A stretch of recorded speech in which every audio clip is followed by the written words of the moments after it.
صديقك الكاتب الكبير صلاح منتصر، صديقي أستاذي والقامة الصحفية الزملكاوية المحترمة التي عندما يتحدث عن الكرة يتحدث بموضوعية، وعندما يتحدث عن الأهلي يقول هذا الكلام. اتفضل يا أستاذ إبراهيم. كتب الأستاذ صلاح منتصر الكاتب الصحفي الكبير في عموده بالأهرام: أم كلثوم والنادي الأهلي. وده تأكيد، هو بيحكي طبعا عن واقعة في كتاب الفنان الكبير سمير صبري، اللي قايل من ضمن كتابه عن الحكايات انه مره قابل ام كلثوم فسالها: لو ما كنتيش هتبقي مطربه كنت تتمني تبقي ايه؟ فقالت له: اكون حارس مرمى للنادي الاهلي عشان اذود عن هذا النادي وادافع عنه. فبيقول الاستاذ صلاح منتصر: كان هذا الحوار اخر حديث تلفزيوني سجلته ام كلثوم، فبعد عودتها من رحلتها توفيت رحمه الله في فبراير 75 بقدر ما أسعدت وما زالت تسعد الملايين بصوتها. وقالت إن أنا كنت أحب أبقى مدافع في النادي الأهلي اللي بحبه. فبيقول الأستاذ صلاح منتصر: تحية ترحم على كوكب الشرق، وتحية للأستاذ سمير صبري على كتابه، وتحية للنادي الأهلي على بطولة أفريقيا. قصة أم كلثوم هو كان كاتبها كمان لمسألة تتعلق مع كتاب سمير صبري، كتاب سمير صبري، وإشارة إلى بطولة أفريقيا. الإشاعة اللي طلعت إن سيدة مصر الأولى جاني سادات كانت منعاها، وقال إزاي الموضوع ده كان إشاعة يعني. بالظبط. إنما هي فكرة بقى اللي يهمنا الجزء اللي يخص الأهلي، الناس اللي تطلع تصنف الجمهور. واحنا قلنا لكم قبل كده مرارا وتكرارا: كل الناس على شأنها أو قل لها أن تفخر إن هي بتحب النادي الأهلي، مع الاحترام للجميع. مش الأهلي اللي بيفخر إن سين وصاد أهلاوية، سين وصاد وعين ودال وغين وكل الحروف الهجائية هي اللي بتفخر إن بتحب النادي الأهلي.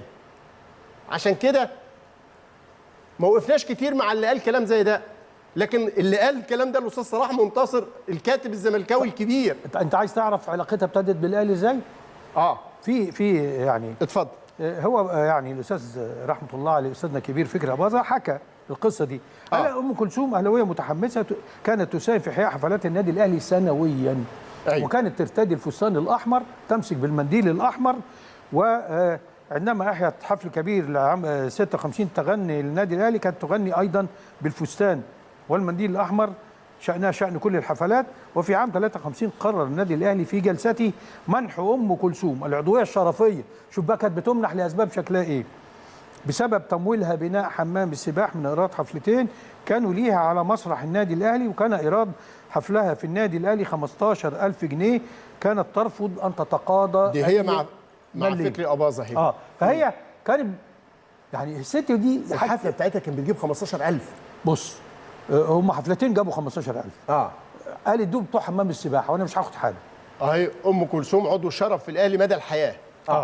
اذا هذه العلاقه ده قرار مجلس على فكره هي انسانه منتميه. لما تشوف بعد كده مصر لما احتاجتها غنت للمجهود الحربي ولفت الوطن العربي تجمع فلوس عشان تدعم المجهود تسليح الجيش المصري. طيب يعني وبنات الاهرام في سالف الدار كفون الكلام عند التحدي. فاللي بتحب ام كلثوم يكفيه.